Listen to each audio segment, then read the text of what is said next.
right? So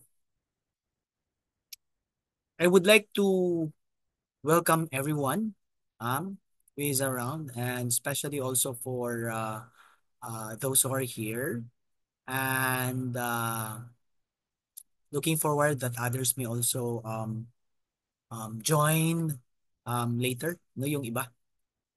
Okay? And let's just have a little recap on what we have done previously. So, again, this session is actually a CCNA version 1.1 exam review.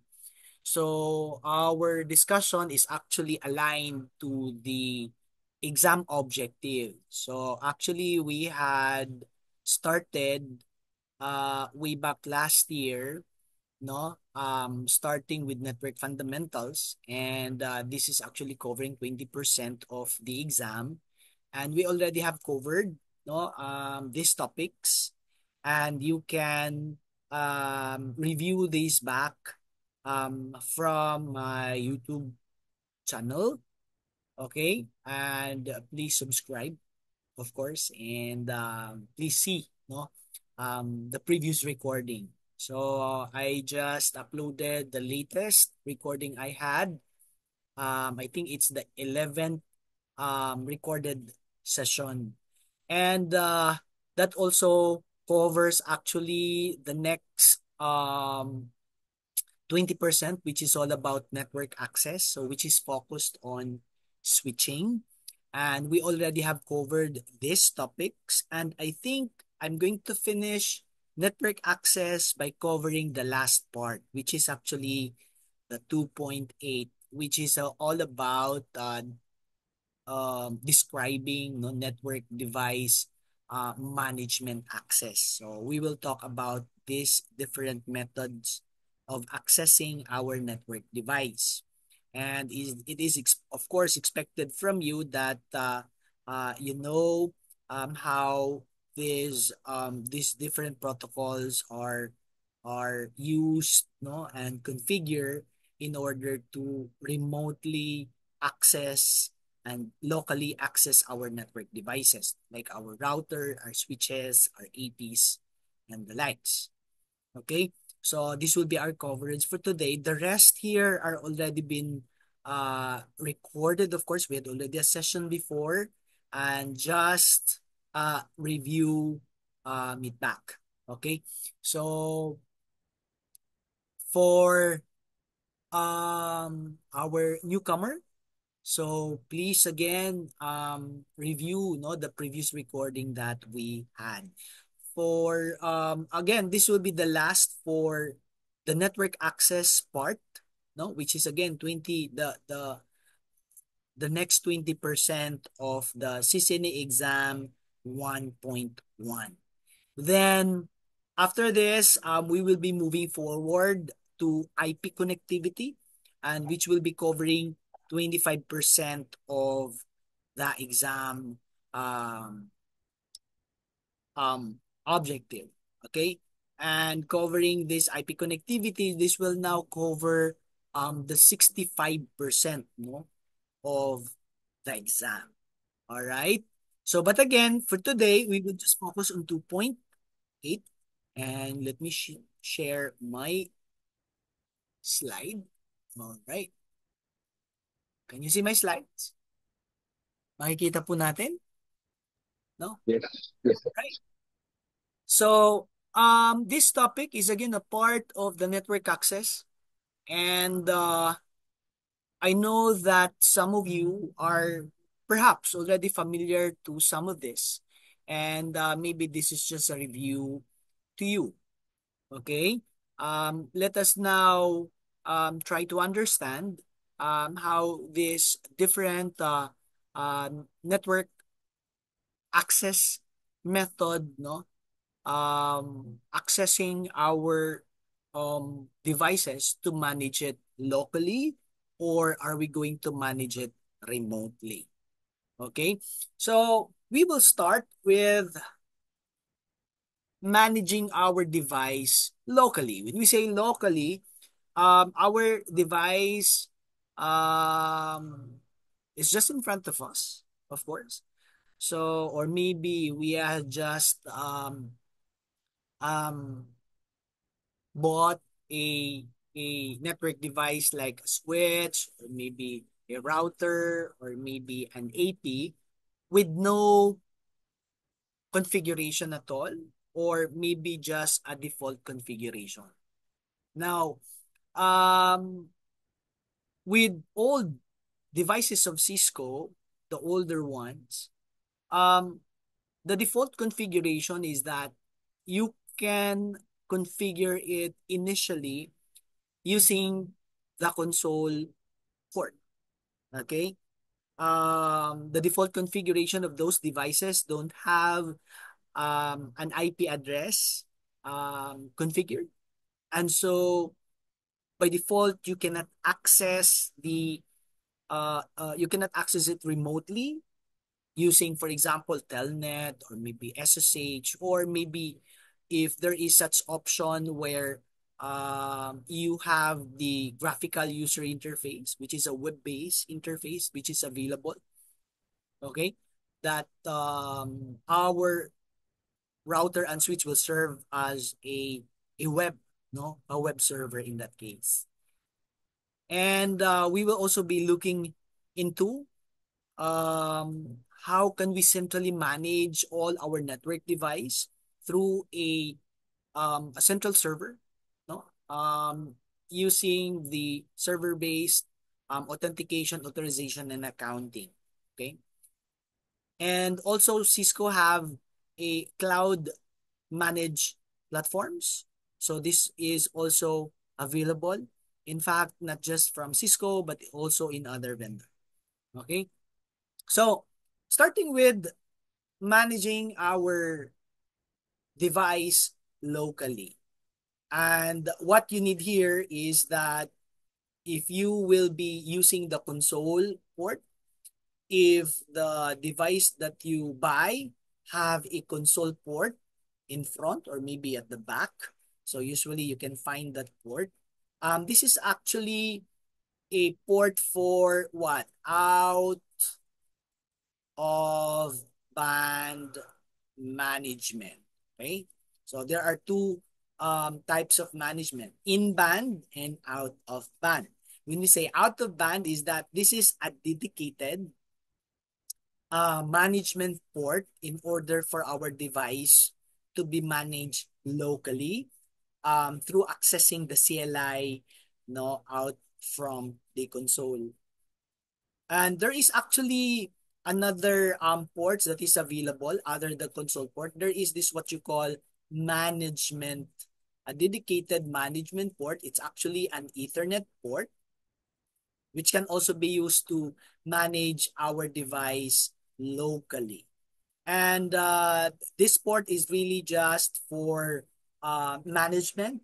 It is not used for um, um, routing, for example. So again, it is a dedicated port for management. So what do you need is that in order to access our device locally, accessing its CLI, or the command line interface, using the console port. So all you need is just the console cable. No? Ang kailangan po natin. So I have here my packet tracer. We are going to we can actually simulate that. So for example, if I'm going to use, let us say you have this device, no, this PC that will serve as your um, computer, no, which is used dedicated for management. So all you need to do is just you're going to need to have a console cable. So this um um button here, no, with this um actually a blue colored, no, this actually represent a console cable. Okay, if you're going to click that, by the way, ano ba yung console cable? I know that everyone are familiar with a console cable. So let's see, we have the console cable. So ito po 'yon. Marami tayong mabibili niyan sa sa Shopee, no. So um this one, let's check on that. What's the difference with this one? Okay. Ayan. So hindi po ako nag-ano ng Shopee no? Um nag-endorse. There's a you can also find this this could also be available doon sa ibang mga no e-marketplace. Alright. Now, this is an old console cable. And as you can see, you have an RG45 on one end. You have the old RS232 port, no? On the other end. So if you have that old PC with built-in in the motherboard, the RS232 port, this is known as the serial port before, okay, in which this will fit in, okay, then you can just simply use this cable. Otherwise, if this is no longer available, then you need to have this adapter, which is a serial to USB um, converter. So if your PC only have a USB port available, then this is the only console cable that is also available with you. Then you need this, no? So you're just simply going to connect this and there, okay?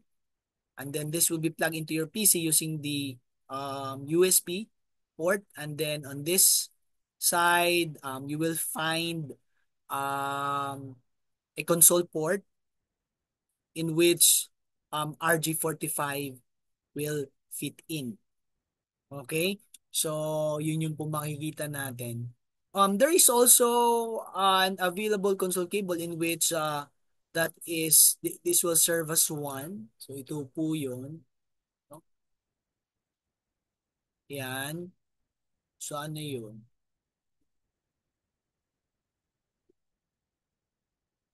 Ito na lang. Ayan. So, this is also another option. No? And by the way, if you'll be using that adapter, you might need a driver. So you can just actually download it from that company that produce that console USB to serial adapter. Okay? So just give it a little time. So parang ang nangyayari lang is basically ito parang naging isa na lang sila, no?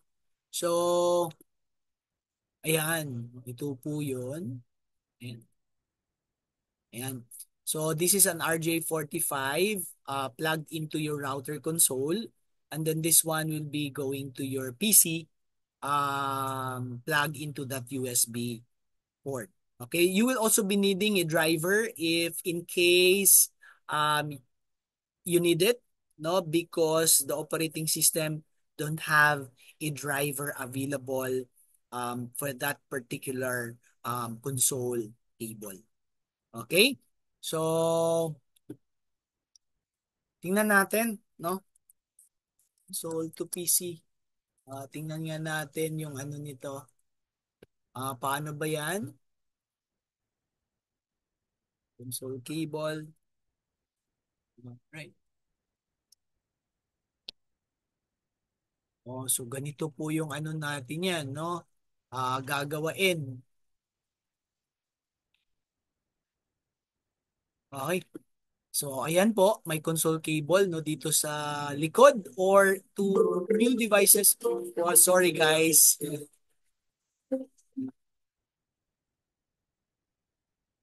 Uh, there for a while. Saan na yun? Anyway, ito na yan, no? Ayan. And Once you have this already connected, no, your computer to the console of your device, then this would be the time that you are going to um, access the CLI. But you need some kind of a terminal emulator. It is a software. So one example is the PuTTY. No, this is the common terminal. Uh, wait,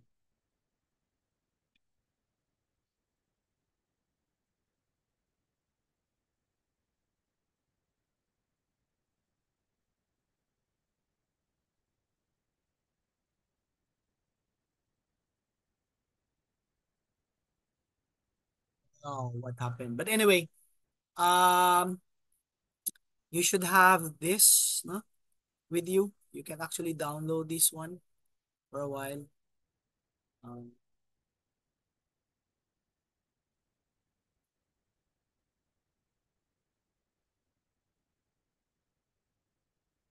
okay, so you need this, and you need to select serial in this case, no? And you need to determine it what would be the communication line, serial line number, no? Okay, once that USB to serial console cable will be plugged into your PC. Okay? So COM1 is actually referring to the RS-232 port. If you're going to use that, that's basically the communication port number one. Okay? Now, let's emulate that in our packet tracers. Tingnan natin siya sa packet tracer. So, if I'm going to use this cable, I'm going to select RS-232. Again, this is the serial port before. Then let us say we are going to configure DTR2 via the console port. Okay, and that's it. Okay. So this is representing the console cable. So if you're going to click this one, we go to the desktop. Actually, what represents the PuTTY is the terminal. So if you're going to click this terminal and then click OK. So this is actually the bitrate 9600. No, this is common. This is the common parameter settings for that port. It's because the console port of the Cisco device, the default speed is 9600 bits per second. So click OK, and as you can see, you're able now to access the CLI. You're able to access the CLI. Okay. So, again, if you are going to use the console port, you need a console cable. So that's one thing that you need to know about. Okay, and secondly, you need a terminal emulator not to access the CLI locally using the console. Okay, now, question so far? Wala naman, no? Now, second method to access our network device to manage it is remotely. Okay? Now, when we say remotely, one requirement that you need to consider here is that you need your device to have one thing to remember. It should have an IP address, either version 4 or version 6, in which the IP address you have assigned must be what? Reachable. So you should have reachability. Okay? Reachable from the managed PC. Should be reachable from your management PC. Don't forget that. And that's one thing to consider there before you will be implementing either of the three. So you make sure that your router or your switch, you should have assigned it an IP address, and that IP address may be locally reachable. It is remotely reachable through routing. No? So make sure that this IP address of your device is, shall we say, pingable. No? You can ping it from your end, no, from your management PC. So that is the first thing to consider. And then once IP address has been assigned and you have checked that the device is remote, is reachable through its IP address. So let's have it tried in our topology here. So for example, let us say I have here this device. Now what's the IP address of this device? Tingnan natin.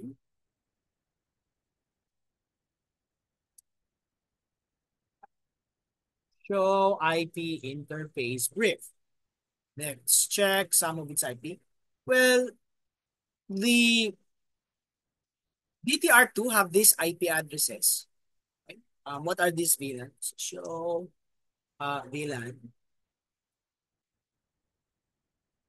Okay, VLAN 20 is for management.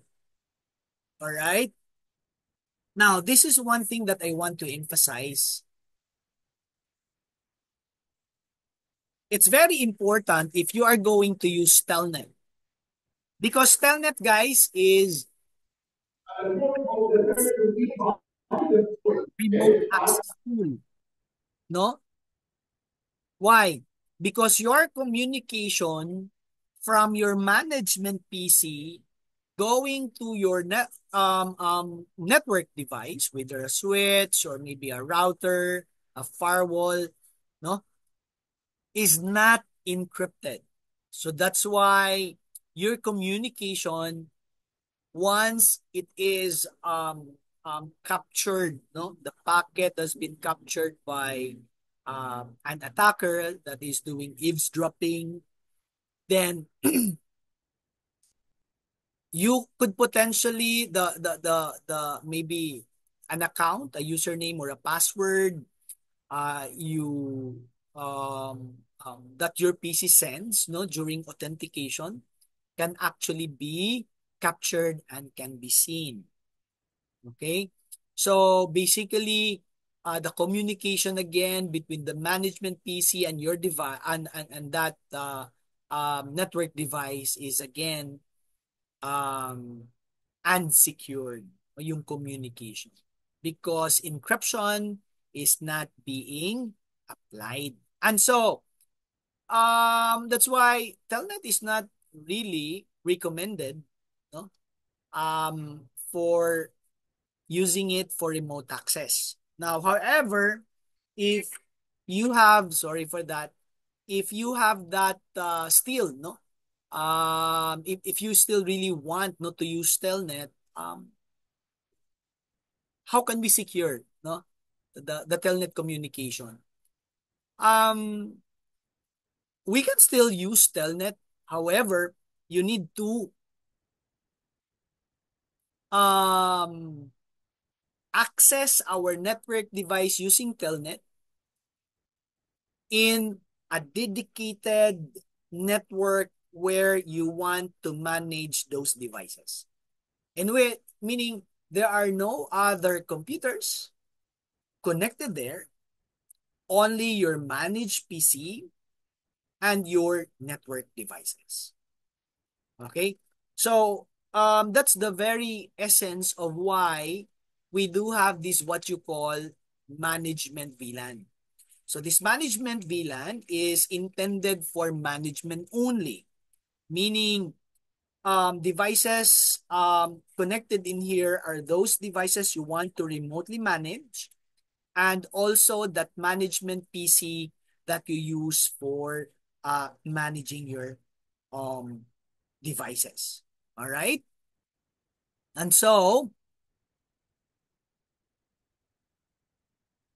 and that's the purpose of it, no? And I think in port 21, this device here is connected. And so there are no other device connected there, only this device. And so I would say that Telnet communication would be isolated, no, from the rest of um, other VLANs, because again, this is a dedicated VLAN for network management.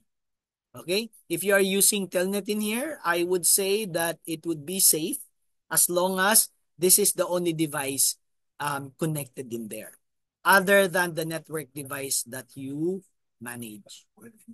Okay, so let us say we are going to Telnet this device, no, through one of its IP. And the IP that we are going to use is that IP address associated with the management VLAN. So let's check. Show IP interface brief. All right. So, and I think this is that IP address, no, the 192.168.20.1. And what is the IP address of this computer? Let's see. The IP address of this computer is, this is, it gets an IP via DHCP. That's 192.168.20.12. And let's verify first if we can ping, no, that IP address. So this is what I'm saying, that the IP address that you are going to use for remote access must be reachable from the management PCN. And it is, as you can see. So the next thing is, we're going to configure this device to use Telnet to remotely access it. So if you are going to try it, now as of now, Telnet 192.168.20.2, as you can see, connection closed by foreign host. So it's because this switch is not yet ready for Telnet. So one thing to configure here, it's really quite simple. If you want to access this DTR2 using Telnet, and this simply by providing a password in its virtual terminal. So if you're going to go to the line VTY 0215, you're going to set a password here. Let us say the password here is VTY Telnet Pass. Say Telnet Pass. Then don't forget the keyword login. Simple as that. Okay. By default, guys, in VTY lines, in some models of switches and router, Telnet is enabled by default. And so you can use Telnet to access this device through the virtual terminal. So terminal of availables here is from 0 to 15. Okay. And we set a password to all of these virtual terminals at the same password, and that is Telnet Pass. With that, um, we are also going to create an enable secret here. Let us say that this is secret pass, for example. Okay, and that's it. So these are just the basic requirement to enable Telnet from here. Okay. Telnet 192.168.20.2. Okay. So as you can see, it will ask for a password. So this is Telnet Pass. As you can see, we are now able to access our DTR2. This is our secret password. And here, we are now able to access the CLI, no, from this PC through the network, through a dedicated VLAN, which is the management VLAN 20. Again, that would be the best, no, we can do. If we still really want to use Telnet, we make sure that Telnet should be accessible from a dedicated network where we just simply want to manage our network device. So there are no other PC should be connected in VLAN 20 in that case. Okay? So, question so far? Is there any question there? Wala naman. Okay, so that's all about Telnet. Again, it is unsecure, but if you still want to manage our network device Telnet, just make sure that you have a dedicated VLAN or network for management. Okay? Now, let's now move forward into SSH. Now, the advantage of SSH is that this provides us a secure remote access method because with SSH, our communication is encrypted. It's the advantage of SSH. And encryption of our communication is quite strong. Why? Because this use RSA, meaning two keys are needed, public and a private key. So if you're going to use SSH, then you need to generate two keys.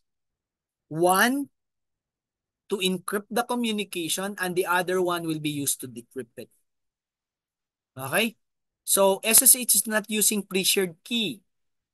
It is using RSA, in which this will require you two keys.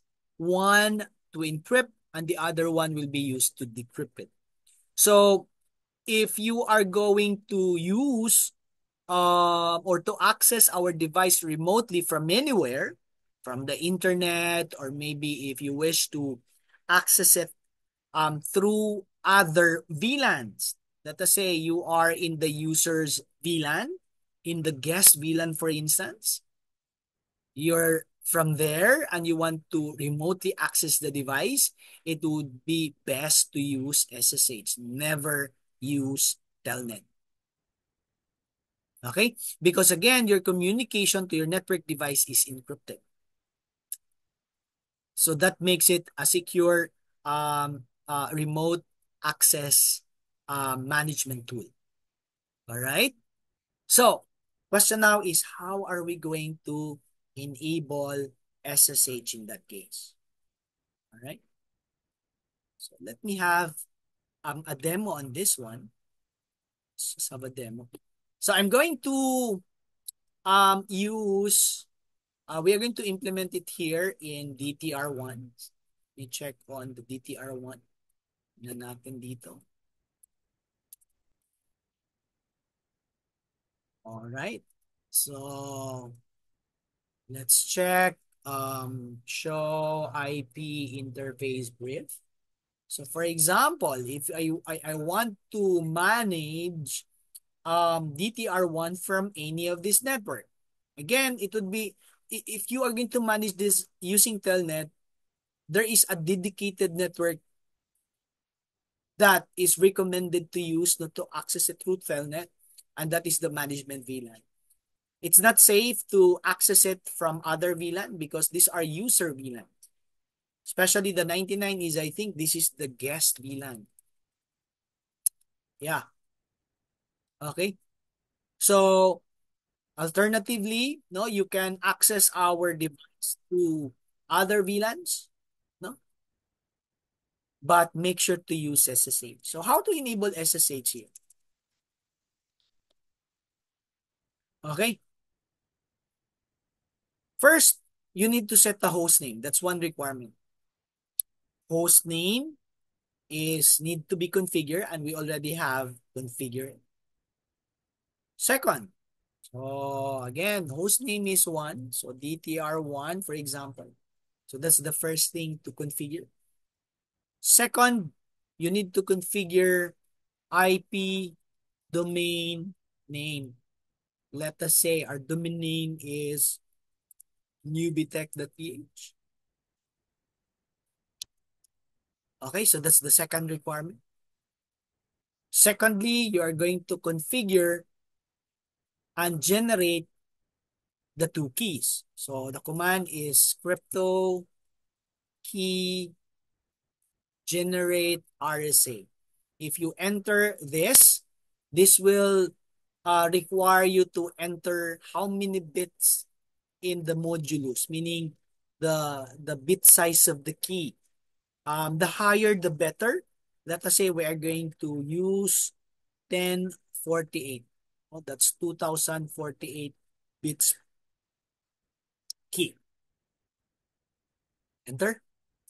The drawback, just guys, if you're going to use a longer key, is that it would be the response time would be a bit longer because your communication is being encrypted and decrypted using a larger key.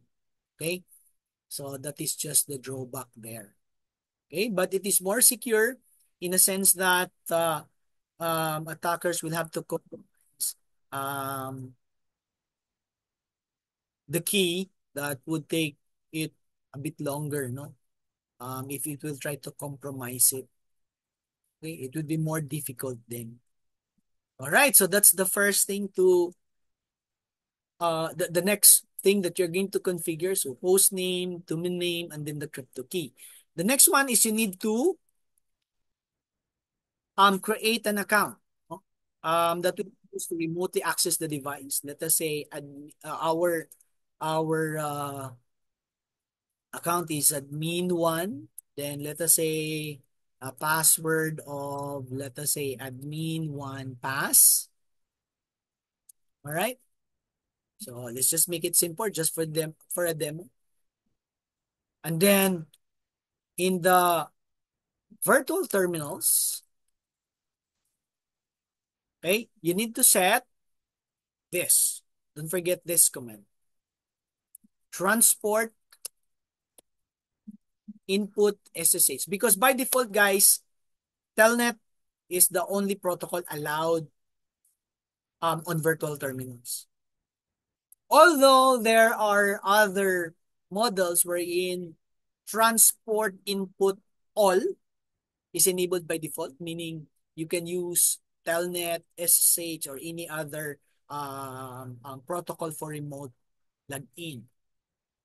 Now, in this case, strictly, we will only be using SSH um, um, applied no in our virtual terminals. And don't forget, the next one is logged in local, meaning once users tries to remotely log in to our device using SSH, local authentication will be applied.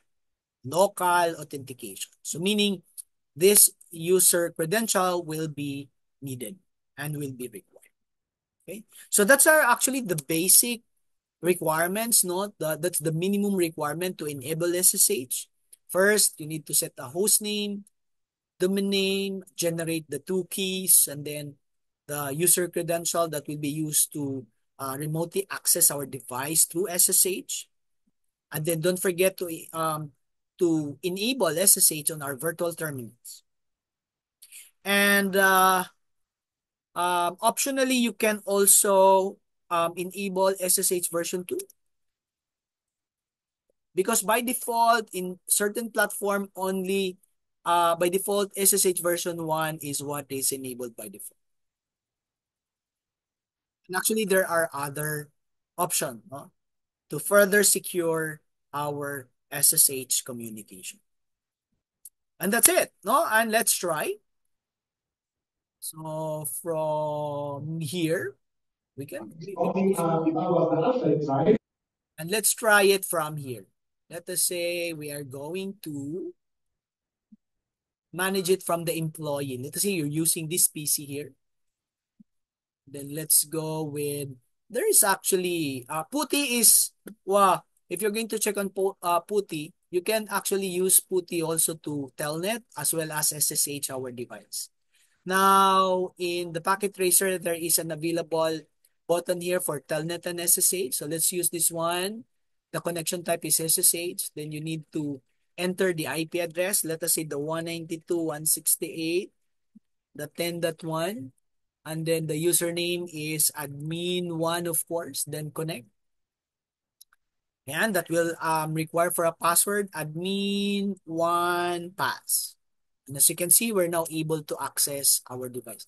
Now, this error appears once you have not set the enable password or the enable secret. So let's just add that up here. Yeah, add to natin yan. Enable secret. Let us say secret pass. Ay, that's it. So let's to fully access the CLI. So uh, let's close that. Okay. Let's try it again. SSH 192.168.10.1. So we're actually accessing it from other VLANs. No? So admin1 connect. Password is admin1 pass. Enable. And so we now have access to the fully to our privilege. Okay? So I hope now you understand the difference between Telnet and SSH. And if you really want to leverage SSH, just make sure that you're accessing it from a dedicated management network. However, with SSH, because for the Telnet, you're going to access it from the management network. And if you want to leverage also accessing remotely our device from anywhere, especially internet, make sure that your communication to your device is encrypted, and you can allow that through SSH. And with SSH, you can access it from anywhere. Um, Afraid of eavesdropping? Well, if you have a stronger key using SSH, then that would be more difficult for attackers to to compromise your communication with your network device remotely. All right? So that is actually about SSH. Now, what about HTTP and HTTPS? If if you have that option, or if this option is available to your network device like your switches, your router, no, accessing it remotely through its graphical user interface. Most of this GUI now is web based. We have tried this one, right, with home routers. Okay. Now this may also be available in certain models as long as the necessary web files are installed, no, in the flash memory of your router and switch. And you just need to enable, you just simply need to enable the web server or the web service of your network device. So just take note of these two commands. You try it here.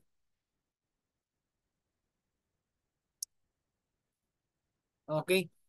So there is a command here, HTTP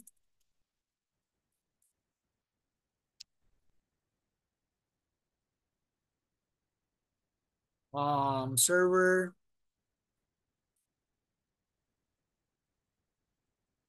Okay. Actually, this should supposed to be available. Let me check. Hmm.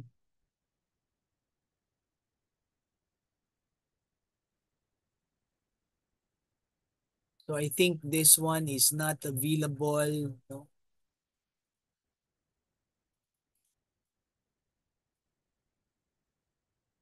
Password secret. No.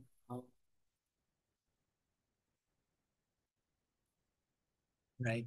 But anyway, um, this is actually the commands, no, to enable web server with your. mm, Let's just check that out. Wala kasi siya eh. Let's try it here. All right. Ayan. So, it's not really available there. Check na lang natin no, kung available yung command. So, let us say, the web, um,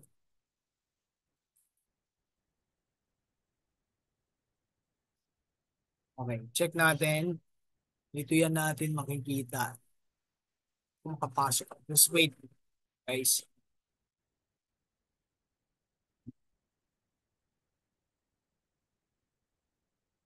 Okay. Alright. Um, ito yung exact command, no? Hindi ko lang kasi memorize. I think I have it here. Hindi yan. So that's for the SSH. Because you need only to enable the web service. So I just want to make sure that the command was it's really correct. So I haven't it here. Wala ako dito eh. Now it's here. Dun sa iba kong ano. For a while, I have here.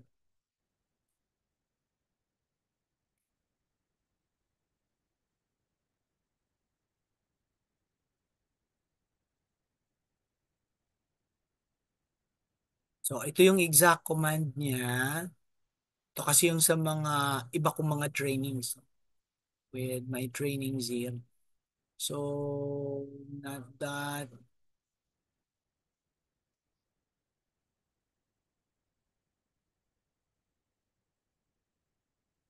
It's just a simple command actually, no? But I just really forgot the exact syntax. So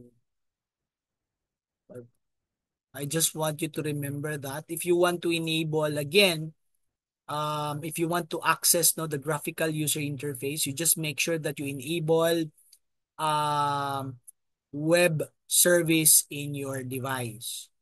So you need to configure no itong commands na to. So ano yun?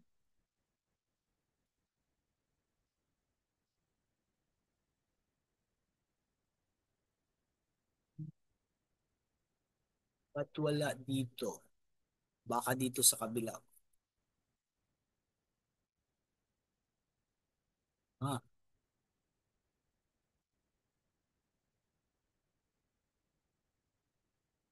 dito sa kabila. Oh, for a while. Tingnan ko lang sa.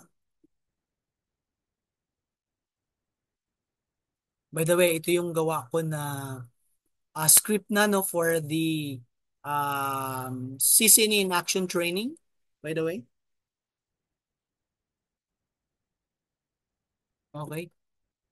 So ito yung ginagamit namin sa lab. Okay, sa laboratory. Hmm, ito pala. So, tingnan lang natin na kung available siya.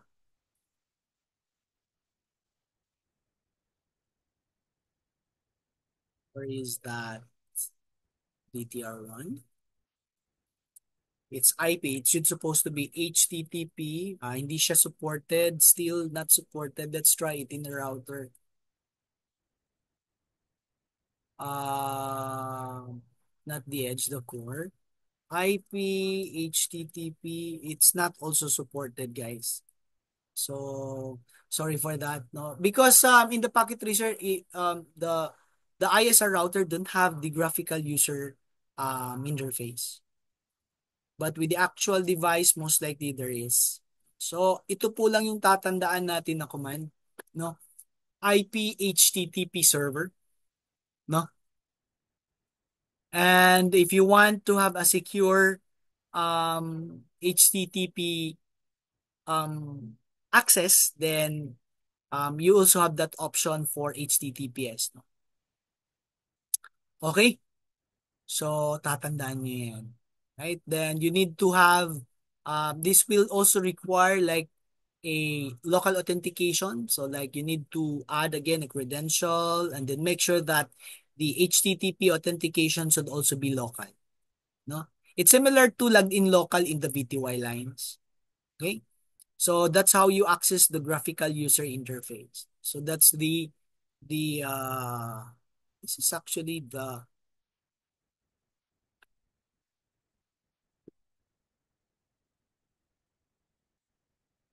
this part, no? Okay? For a while.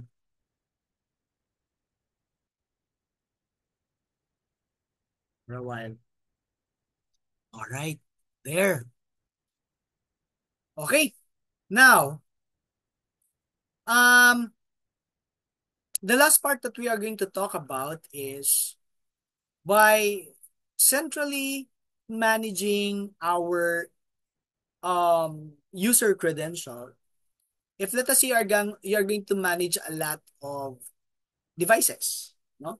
So not just maybe two, maybe you have 10, or maybe you have hundreds of devices that you're going to remotely manage.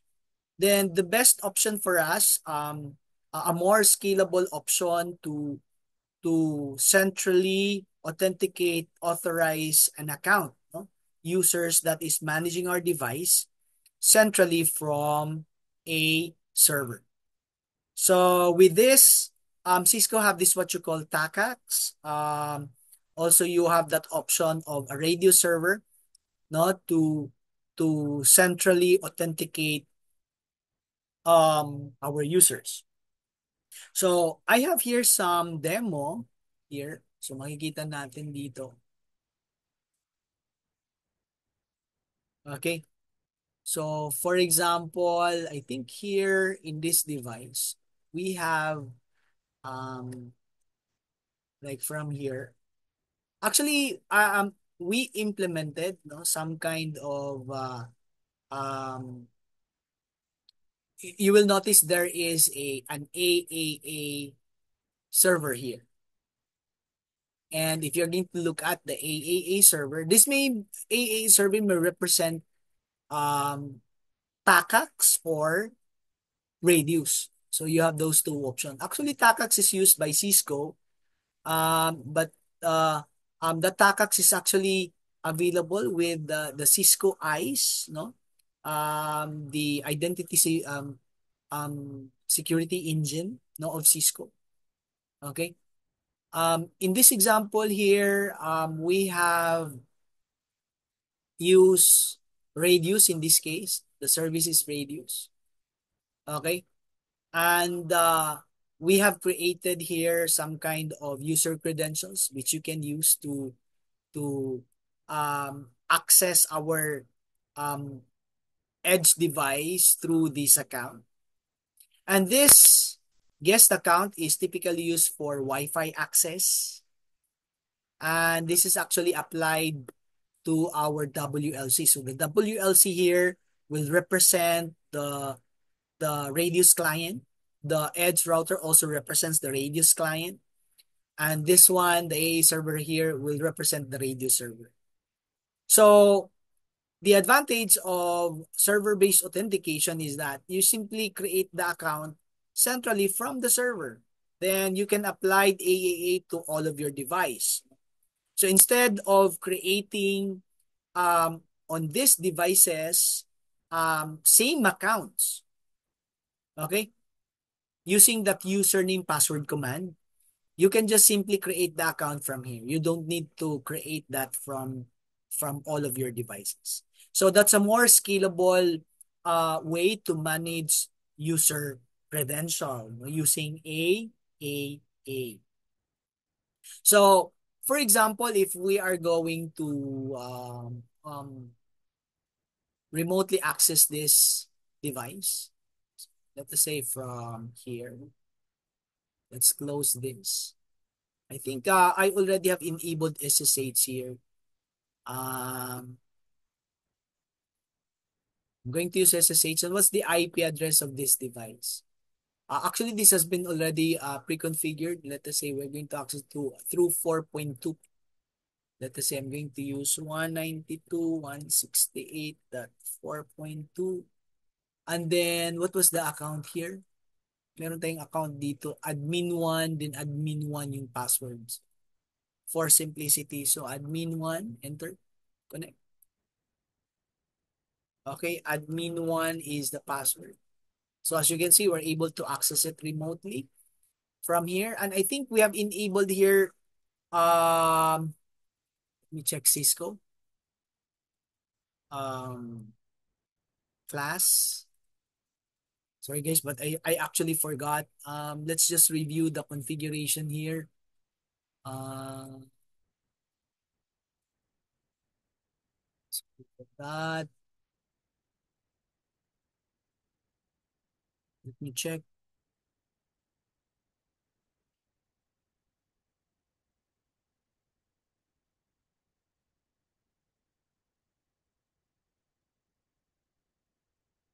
What was my, what was the credential I created there? The enable secret, guys. Let me check. Right. Okay, that's secret pass. Secret pass. Okay, go back there. So that is secret pass. All right. So I now able to access remotely. I think this is through SSH or run.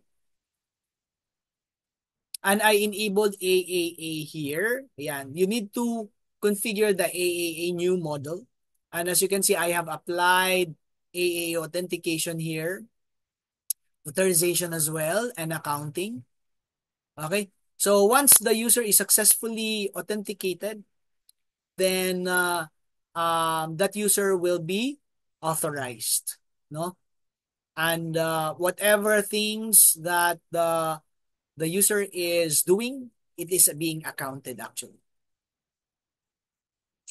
So if you go down here, we have implemented here reviews, as you can see. And as you can see, we have implemented transport input SSH. And you will notice, guys, that there is no logged in local here because we are not using the we are not implementing local authentication. We are actually implementing in here AAA. So you can see this configuration down here.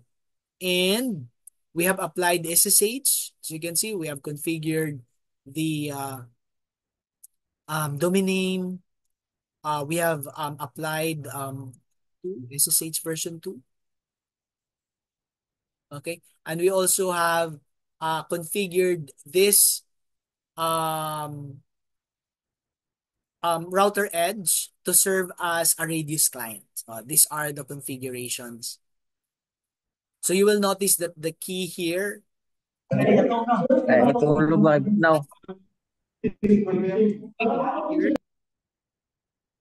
in the AAA server, you will notice here. So you have that RTR edge secret. So if for the Radius clients to be able to communicate successfully with the Radius server, you should configure both the client and the Radius server with the same secret key. Okay? Okay? So again, what I wanted to emphasize here is that you can apply AAA, no, to centrally manage authentication, authorization, and accounting in our Radius server. So you don't need to create a user credential to all of your network device that you are going to remotely manage, but instead you're going to create only one credential in the Radius or TACAX server. So that's actually the thing that I wanted to emphasize. Okay. And lastly, cloud manage. So a good example here is the Cisco Meraki. Meraki, where um, our devices are centrally managed from the cloud. Okay. And of course, not just Cisco, other vendor also have this option for us. Okay. I just not going to mention those. But since we're talking about Cisco here, so we have the Cisco Meraki. And one good thing with Cisco also, we have this option to centrally um, manage our devices through a controller, no? And for managing our devices, I think they have a free of up to 25 devices, no? Um, that you don't need a license. And that is only free for up to 25 devices. So that's one good thing with the current Cisco control-based devices, no? Because license for the 25 device is free, no? If you go beyond that, I think you need already to buy a new license. Okay, so again, accessing our devices locally, remotely. So there are a lot of ways to do it. And these are the common ways that we can manage our network device, like our switches, our router, our access points, no, our firewall, our wireless LAN controller, and just no check on the data sheets, no, of these devices on how we can manage them locally as well as remotely. Okay, and also considered, no, AAA to centrally manage our device, no, in a more scalable way.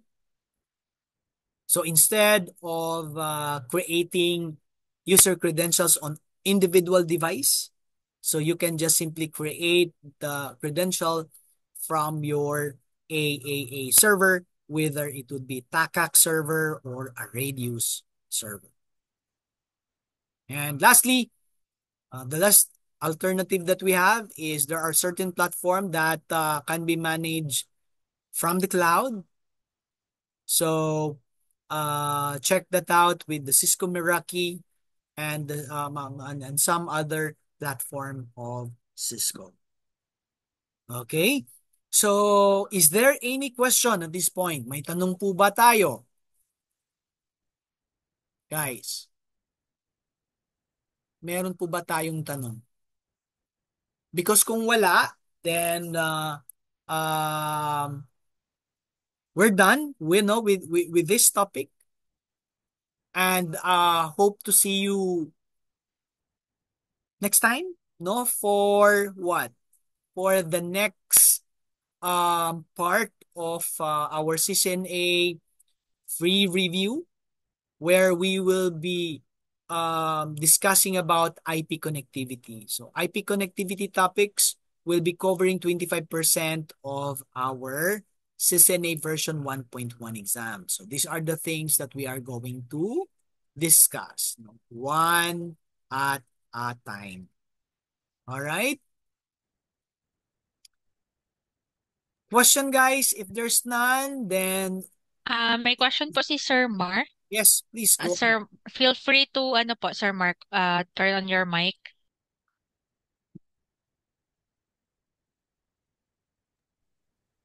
Sir Mark, may question po kayo? Meron ba sa chat box? Sira yung mic. Okay. Chat na lang.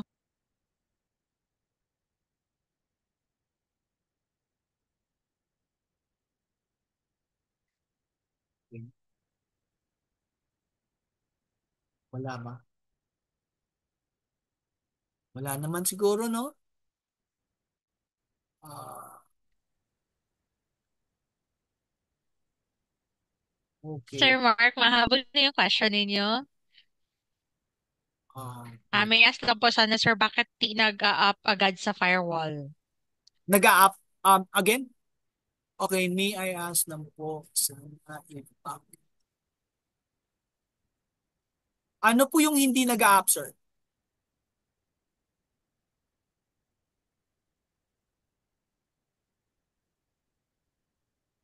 Um, in most firewall, okay, that I have tried, most are managed, okay, in a more easy way from the graphical user interface. And normally it's a web base.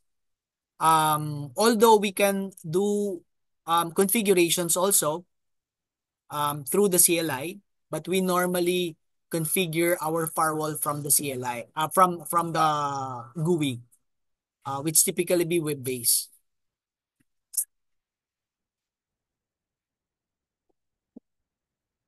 Yung ISP po, like Globe, the what you mean, sir? What you're asking is it related to management? Because normally, we can access the graphical user interface of our firewall from the local um, part of our network. And I think you cannot remotely access them from the one side, the wide area network side. That's actually the default, no, of our firewall devices.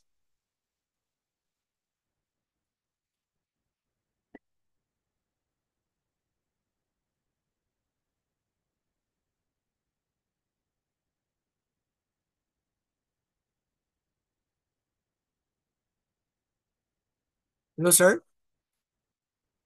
Di pumapasok sa firewall. Ano po ba yung specifically yung tanong natin dito, sir?